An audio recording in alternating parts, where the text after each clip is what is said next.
Únicamente por meter al apellido histórico, don Torcuato Luca de Tena fue un director de ABC, no digo el fundador, el segundo, ha habido dos Torcuato Luca de Tenas, el Álvaro Osorio, que es el fundador, el segundo fue Torcuato Luca de Tena Brunet, que fue director de periódico con el franquismo y tal, y en la transición encontró un poco el periódico hasta que al final se fue quedando un poco al margen de todo, pero seguía a veces escribiendo, era miembro de la RAE, de la Real Academia Española de la Lengua. Su episodio más negro, del que ya hay una pieza en el canal, cuando lo dirigía a don Torcuato Luca de Tena, es el caso Ruano, que es un estudiante antifranquista que durante una redada le detienen y cae por una ventana y muere. Y hay muchas dudas sobre esa caída. Si pasó, le empujaron o se tiró él para que no le mataron, le dispararon. Hay un montón de debates. En ese momento en el que ha muerto un niño en pleno franquismo y ahí los estudiantes se están levantando en protestas, tal, el ABC publica un supuesto diario del señor Enrique Ruano donde pone "pienso en el suicidio", donde da la impresión de que está intentando dar a entender que se ha suicidado para despejar las dudas de si le han tirado a los policías franquistas. Luego eso no era exactamente un diario, era una página, era una carta que le había escrito el señor Ruano a su psicólogo, pues que estaría por allí cuando registró en la casa y dijo, mira, esto puede ser interesante, eso vamos a filtrar a la prensa para así salvar el tema. Bueno, al margen de las cuestiones, los padres ganaron una condena ya a la ABC por haber hecho eso y tuvo que pedir disculpas a la ABC por aquello. Pero eso ya en pleno franquismo, ¿eh? Ya en el franquismo salió la sentencia que condenaba a la ABC a pedir disculpas por ese asunto.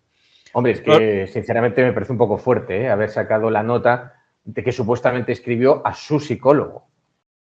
Ahí sí que el ABC creo que sobrepasó una línea muy peligrosa. Hay muchos periodistas después de ABC que recuerdan, dicen que probablemente sea el episodio más negro de la historia de ABC. Mira que han tenido muchos episodios chongos, pero ese es como el más delicado, ¿no? Aunque la responsabilidad de aquella publicación era de don Torcuato Luca de Tena, según el periodista don Carlos Dávila, el autor material de la selección de fragmentos de la carta de Enrique Ruano fue el periodista don Darío Valcárcel. Darío Valcárcel ha sido siempre un vigilante de la ortodoxia del momento, ora allí, ora allá, ora acullá, salvo naturalmente para sí mismo. Podría haberse censurado el día en que, según todas las informaciones internas de la casa, perpetró una historia falsa, miserable, para justificar que la policía social del último franquismo lanzó a un estudiante ruano de apellido por una ventana. Si la ABC resistió al franquismo, pues, en fin, no sé en qué país estábamos viviendo. Es verdad que tuvo algún incidente con el franquismo, pero de ahí a que resistió al franquismo... Hombre, no resistió, pero le costó el cese de los directores. ¿De cuáles? Hombre, Torcuato Luca de Tena y de Luis Calvo. Pero el periódico, o sea, la empresa, no resistió al franquismo, colaboró con ella.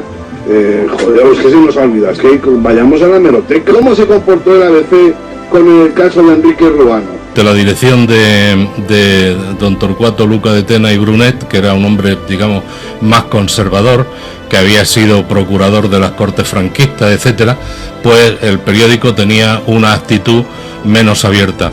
Yo procuré traer a algunos intelectuales del exilio y de la izquierda dentro de unos límites de la prudencia y de la discreción política. Dicen que el periodista que pudo haberlo hecho, don Darío Valcárcel Lezcano, que él por estar con Ictus fue el que lo hizo, aunque en todo caso el director sería el responsable, que es el que acabo de citar. ¿Pero por qué estoy citando todo esto? Porque en el año 93-94 se cumple el aniversario de este asunto. Y está don Francisco Umbral como comentarista de Telecinco. Y le pregunta a don Fernando Jale, bueno, ¿usted le conoció al joven Enrique Ruano? Lo conoció y tal. Y entonces dice el señor Umbral que le conoce y tal, y murió en esa España trágica del franquismo y tal, pero que quien le remató fue el señor Torcuato Luca de Tena, diciendo que había muerto, que el franquismo lo había matado por ser marido. Enrique Ruano, niño de ojos largos y femeninos, tristes, y apareció suicidado una mañana porque era una complicación para el franquismo, un dulce incordio. ¿Y cuántos había como él? Pero el crimen contra Enrique Ruano, el crimen literario, lo perpetuó don Torcuato Luca de Tena, novelista de éxito entre las marquesas, explicando en un artículo que había tenido acceso a los diarios íntimos de Enrique y que el chico era... Por cierto, esa referencia que dice Umbral no la he encontrado en ningún lado. Yo he encontrado lo que ya he dicho, pero no había ninguna referencia hacia su orientación en nada que publicara la ABC. Si lo dijo, lo diría en corrillo, supongo, porque digo, si se está refiriendo a lo publicado, lo que hicieron fue lo que he dicho, publicar esa carta, tal.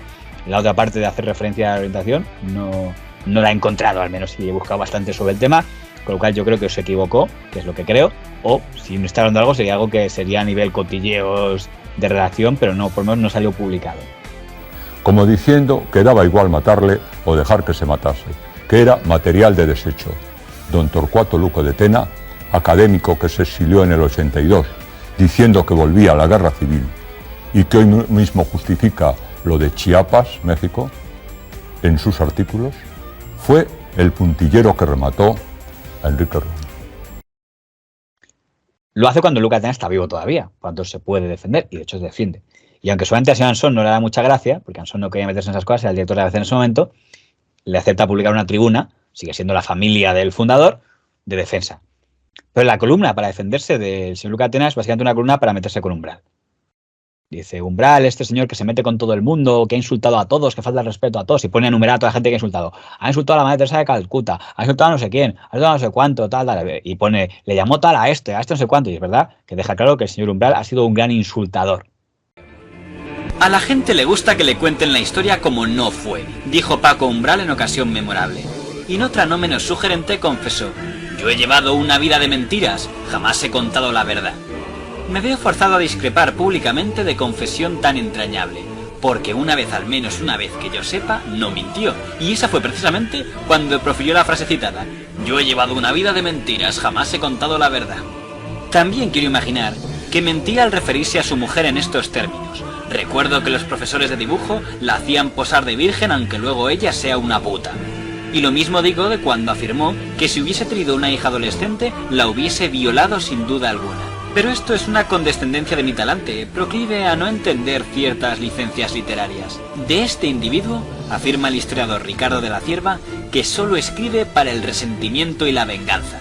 Yo especificaría que el resentimiento lo guarda para cuantos en el pasado brillaron con luz propia y merecida, y la venganza para aquellos de sus contemporáneos que no se hayan humillado a besar las huellas de sus pies o no hayan respondido a sus anteriores ataques, como es mi caso. Para Umbral, Velázquez es un pintor mediocre en sus escenificaciones, Goya un afrancesado, el Duque de Rivas intolerable, Pérez de Ayala un ensayista sin ideas, Mariano de Cavia mítico y mediocre, Ramiro de Maeztu una síntesis entre Mortadelo y Filemón, Unamuno insoportable, Machado de lírica dudosa, Pío Baroja impresentable, Zubiri ilegible, Agustín de Foxa cornudo, Don Ángel Herrera fascista, Don Pedro Sainz Rodríguez maricón, el padre Félix García vivía en la mentira, Azorín un cobarde, Teresa de Calcuta, a quien denomina Tere Calcuta, monja retardaria, Antonio Gala un Alfonso Paso sin oficio y Pedro Laín un proyecto de sabio. Mas yo quisiera añadir también un ingrediente que surge como el gusano del estiércol de su oscura personalidad. Y este es su desmesurado, insufrible y enfermizo afán, no de notoriedad, que sería legítimo, sino de hacerse notar, que resulta cursi, hortera y ridículo. Su sed de que se hable de él aunque sea mal, de estar en el entierro aun siendo el muerto. Es algo así como su bufanda blanca o su voz campanuda, su gesto adulto y pontifical. Una triste manera más de hacerse notar. No he de ocultar que es para mí una honra inmerecida verme incluido en la lista de tan notables personalidades como las vapuleadas por el insigne moralista. El tránsfuga de la bufanda ha sido acogido ahora con imprudencia temeraria por Telecinco, donde los juicios vertidos hacia mi persona rebasan ampliamente el campo reservado a la puya zahiriente, humillante o despectiva, a la que es tan aficionado el pollo, para entrar de lleno en el de la calumnia, al acusarme no solo de haberme congratulado, aplaudido, justificado lo que él considera un asesinato, sino de haber ofendido gravemente a la víctima, de la que según él, fui el puntillero que la remató. Ante los jueces habrá de probar dónde, cuándo y cómo escribí tales informaciones o insinué o di a entender algo parecido.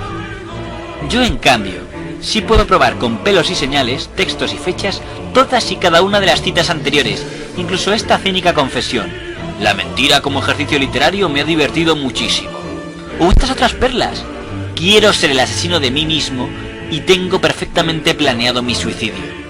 Lo primero ya lo ha conseguido. ¿A quién cree el tránsfuga de la bufanda que se debe su obligatorio peregrinaje de uno a otro medio de comunicación sino a él mismo? ¿A quién piensa que se deben sino a él sus dificultades académicas, su descrédito público y el descalabro de las ediciones de sus libros?